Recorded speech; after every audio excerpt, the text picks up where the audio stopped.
అందరికీ నమస్తే అండి. సబ్స్క్రైబ్ చేయండి, లైక్ చేయండి. సో ఏదైతే నిన్న తుని గురుకుల పాఠశాల నుంచి 8వ తరగతి చదువుతున్నటువంటి బాలికను తీసుకెళ్లి నారాయణరావు అనే వ్యక్తి తెలుగుదేశం పార్టీకి సంబంధించినటువంటి వ్యక్తి. సో కౌన్సిలర్ కూడా ఆయన. సో ఆయన చపాటా తోటలకు తీసుకెళ్లి అమ్మాయిని అత్యాచారం చేయడం జరిగింది.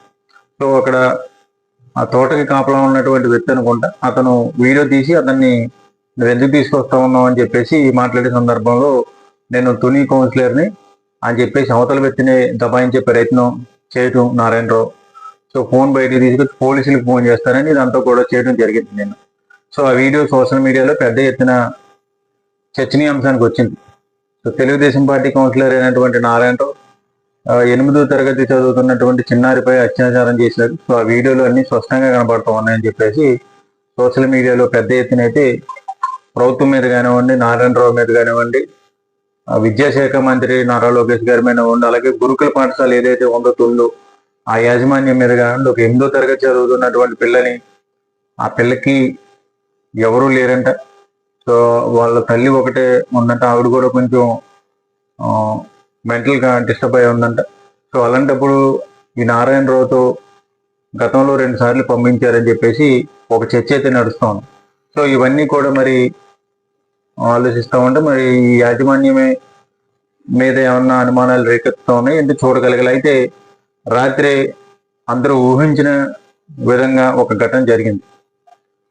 సో ఎవరైతే నారాయణరావు ఉన్నారో ఆయన తుని స్టేషన్ దగ్గర నుంచి మిడిల్ స్టేషన్ ముందు ఆధారపడడానికి తీసుకెళ్తా ఉంటే అతను బాత్రూమ్కి వెళ్ళాలని చెప్పేసి వెహికల్ ఆపమని చెప్పేసి పోలీసులను రిక్వెస్ట్ చేయడం జరిగిందంట. సో ఆయన రిక్వెస్ట్ ప్రకారమే పోలీసులు వెహికల్ ఆపినప్పుడు అతను ఆ చీకట్లో పారిపోయాడు అనుకున్నారంటే సో పక్కనే ఉన్నటువంటి చెరువులో దూకి అతను ఆత్మహత్య చేసుకోవడం జరిగింది. సో రాత్రి అంతా కూడా గాలింపు చర్యలు చేపట్టడం ఇదంతా కూడా జరిగింది. సో ఎట్టకేలకి ఏంటంటే ఉదయం ఆయన మృతదేహం ఆ చెరువులో తీయడం జరిగింది. సో దీని మీద అనేకమైనటువంటి ప్రశ్నలు సోషల్ మీడియాలో అతను చేసినటువంటి తప్పుకి దేవుడు శిక్ష వేసాడు, అలాంటి నీచుడికి ఇలాగే ఉండాలని చెప్పేసి ఒక వర్గం మాట్లాడుతూ ఉంటే, కొంతమంది అయితే ఆ చెరువు దగ్గరే పోలీసులు ఎందుకు వెహికల్ ఆపారు, ఆల్రెడీ ముందే ఏదైనా జరిగిందా అక్కడ తీసుకొచ్చి ఏదైనా చేశారని చెప్పేసి రకరకాలుగా ప్రయత్నాలు కొంతమంది అయితే మాట్లాడుతూ ఉన్నట్టుగా జరుగుతుంది. సో ఎట్టకేలకి ఏంటంటే నారాయణరావు గారు ఒక బాధ్యతలో ఉన్నటువంటి పొలిటికల్ లీడర్.